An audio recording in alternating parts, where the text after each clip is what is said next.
ಇದು ಸಿದ್ದರಾಮಯ್ಯರ last budget ಆಗಬಹುದು. CM budget ಬಗ್ಗೆ ವಿಪಕ್ಷ ನಾಯಕ ಅಶೋಕ್ ಭವಿಷ್ಯ ನುಡಿದಿದ್ದಾರೆ. ಅತಿ ಹೆಚ್ಚು ಸಾಲ ಮಾಡಿ ಡಿಕೆಶಿಗೆ ಬಿಟ್ಟು ಹೋಗಬಹುದು. ಸಿದ್ದರಾಮಯ್ಯ ಇರ್ತಾರೋ ಹೋಗ್ತಾರೋ, ಈ ಎಪಿಸೋಡ್ ಕಳೆದ 2 ವರ್ಷಗಳಿಂದ ನಡೀತಾ ಇದೆ ಅಂತ ಅಶೋಕ್ ಹೇಳಿಕೆ ಕೊಟ್ಟಿದ್ದಾರೆ. ಸಿಎಂ ಬಜೆಟ್ನ ಬಗ್ಗೆ ವಿಪಕ್ಷ ನಾಯಕ ಅಶೋಕ್ ಭವಿಷ್ಯ ನುಡಿದಿದ್ದಾರೆ. ಇದು ಸಿದ್ದರಾಮಯ್ಯನವರ ಲಾಸ್ಟ್ ಬಜೆಟ್ ಆಗಬಹುದು ಅಂತ. ಇನ್ನು ಡಿಕೆಶಿ ಸಿಎಂ ಆಗ್ತಾರೆ ಅನ್ನೋ ಮೊಯ್ಲಿ ಹೇಳಿಕೆಗೂ ಕೂಡ ಅಶೋಕ್ ಲೇವಡಿ ಮಾಡಿದ್ದಾರೆ.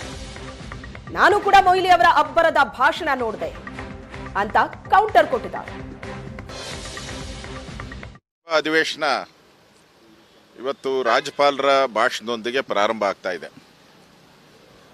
ರಾಜ್ಯಪಾಲರು ನಮ್ಮ ದೇಶದ ಸಂವಿಧಾನದಲ್ಲಿ, ಅಂಬೇಡ್ಕರ್ ಅವರ ಸಂವಿಧಾನದಲ್ಲಿ ರಾಜ್ಯಪಾಲರಿಗೆ ಅವರದೇ ಆದಂಥ ಗೌರವ, ಘನತೆ ಎಲ್ಲ ಇದೆ.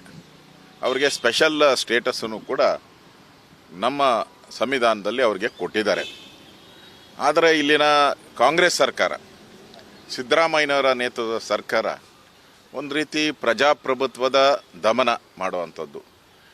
ಯಾಕೆಂದರೆ ಇವರ ರಕ್ತದಲ್ಲೇ, ಇವರ DNA-ಯಲ್ಲೇ ಪ್ರಜಾಪ್ರಭುತ್ವವನ್ನು ಹಾಳು ಮಾಡುವಂಥದ್ದು, ಸಂವಿಧಾನಕ್ಕೆ ಅಪಚಾರ ಮಾಡುವಂಥದ್ದು.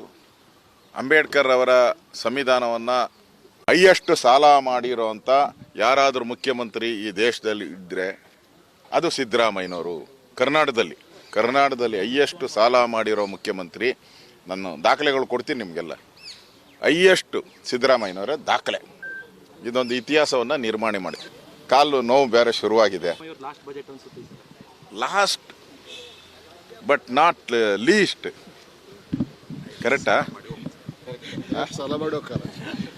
Last but not least. ಅವ್ರದ್ದೊಂದು ರೆಕಾರ್ಡ್ ಇದೆ. ನಾನು ಹೈಯೆಸ್ಟು ಸಾಲ ಮಾಡಿ DKಗೆ ಅಬ್ಬರದ ಭಾಷಣ, ಅವರು ಅಬ್ಬರದ ಭಾಷಣ ಮಾಡಿ DK ಶಿವಕುಮಾರ್ ಅವರು CM ಆಗೋದನ್ನು ಯಾರ ಕೈಲೂ ತಪ್ಪಿಸ್ಕೊಳಕ್ಕಾಗಲ್ಲ, ಅವ್ರು ಹೀಗೆ ಆಗ್ತಾರೆ ಅಂತ ಹೇಳಿದಾಗ ಅವರ DK ಶಿವಕುಮಾರ ಮುಖದಲ್ಲಿ ಹಾಲಿನ ಹೊಳೆಯೋ ಜೇನಿನ ಹೊಳೆಯೋ ಇಷ್ಟು ಕಡ್ಡಿ ಬರೆದಂಗೆ ವೀರಪ್ಪ ಮೊಯ್ಲಿ ಯಾವಾಗ ಹೇಳಿದ್ದಿಲ್ಲ. ಮತ್ತೆ ವೀರಪ್ಪ ಮೊಯ್ಲಿ ಒಬ್ಬ ಮಾಜಿ ಮುಖ್ಯಮಂತ್ರಿ ಮತ್ತು ಕೇಂದ್ರದ